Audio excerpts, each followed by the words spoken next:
Olá, meus irmãos, é muito bom tê-lo aqui na preparação desse devocional, Esse é o segundo vídeo, num total de 7 vídeos que estaremos fazendo, e o vídeo de hoje corresponde ao vídeo de terça-feira. Então essa é uma jornada que nós estamos fazendo, que começamos com o primeiro vídeo, que já está disponível, que corresponde à segunda-feira.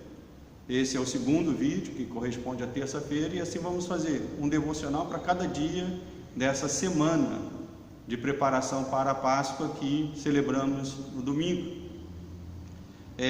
Nessa preparação ou nessa jornada, nós estamos usando a Bíblia e estamos usando o guia devocional da Páscoa, que eu confeccionei, coloquei disponível lá no meu blog, Pastor José Nilton Santos. Você pode procurar no Google e encontrar.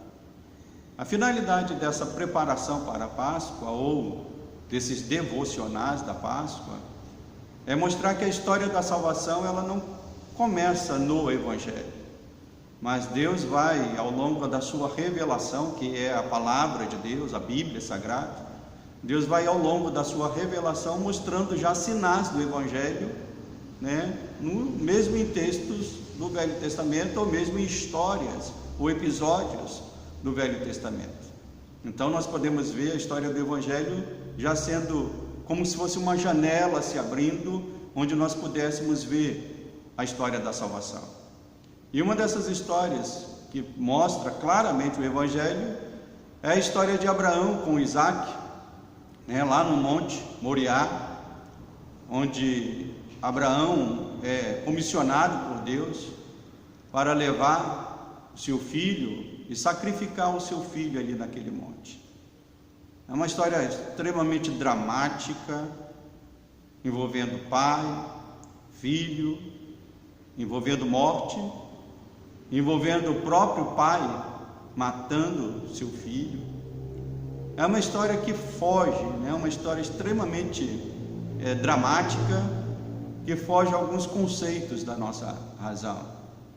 É uma história que a própria razão não consegue compreender completamente, tanto que um pensador chamado Kierkegaard, ele escreve um livro chamado Temor e Tremor, e nesse livro ele avalia essa história de Abraão, pelo lado religioso e pelo lado filosófico, e ele chega até mesmo a falar dessa história sobre os limites da razão, que somente a fé pode ir mais longe. A razão ela chega a um limite, mas a fé ela nos leva mais longe.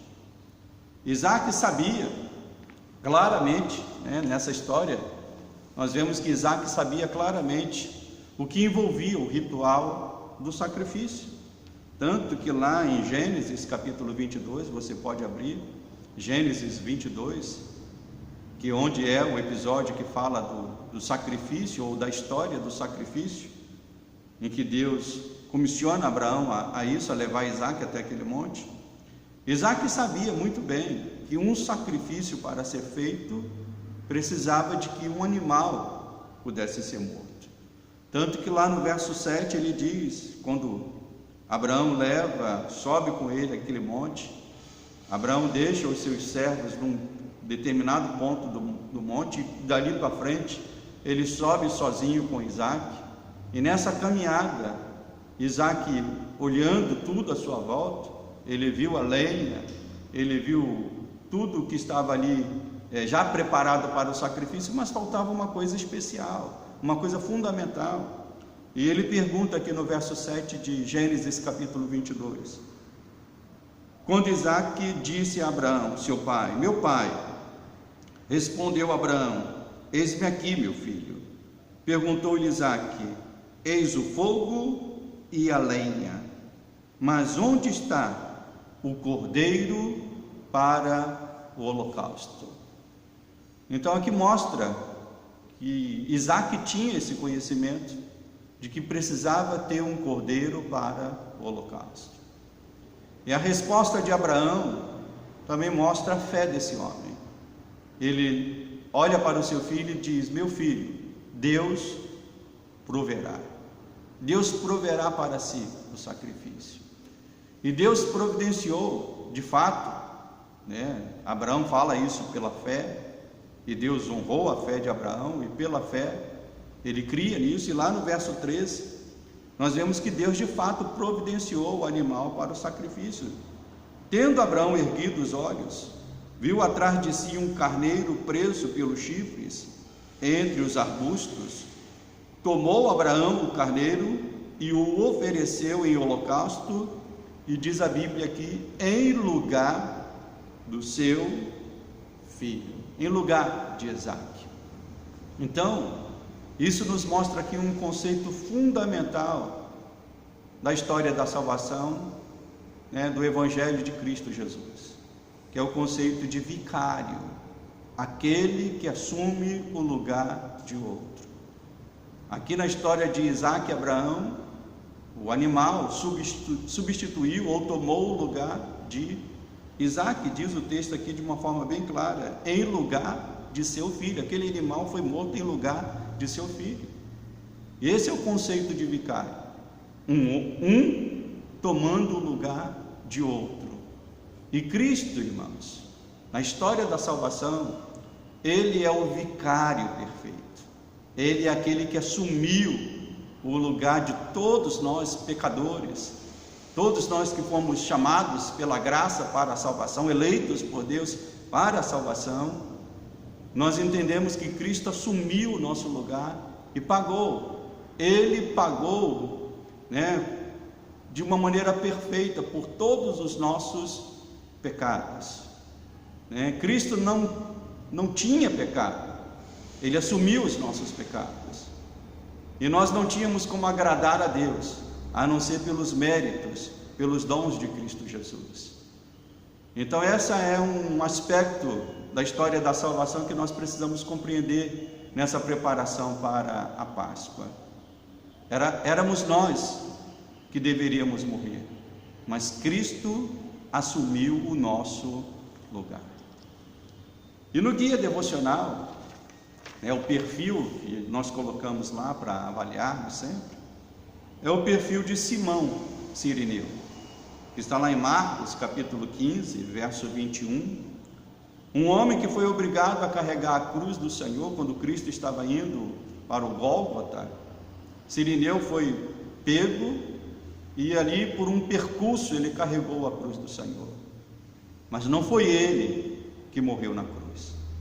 Da mesma forma, irmãos, como Cirineu, nós somos também chamados a participarmos do sofrimento de Cristo, mas entendendo que não é por este sacrifício que nós somos salvos, não, é pelo sacrifício único e perfeito de Cristo Jesus.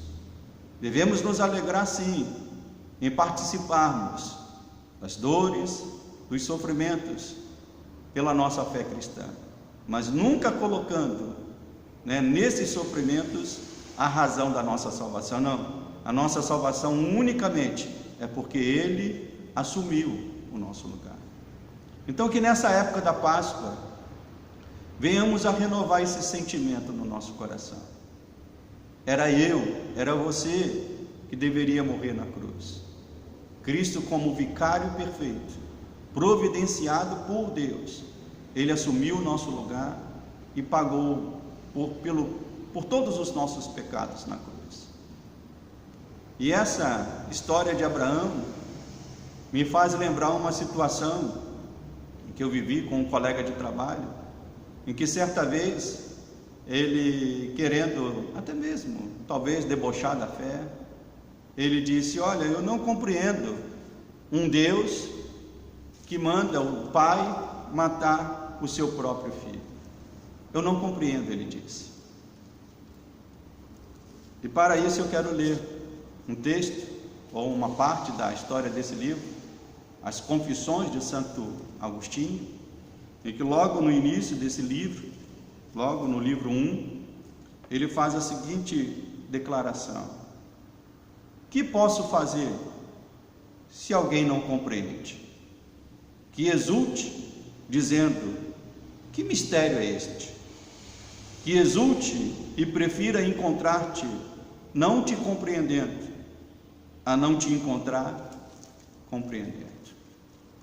eu confesso, eu não compreendo tamanho amor, tamanha graça de Cristo por nós, mas eu me alegro em ser alvo deste amor, em ser alvo desta graça.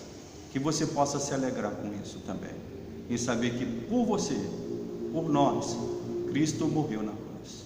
Isso deve nos humilhar e nos preparar para agradecermos a Ele por todos os dias da nossa vida. Vamos fazer isso.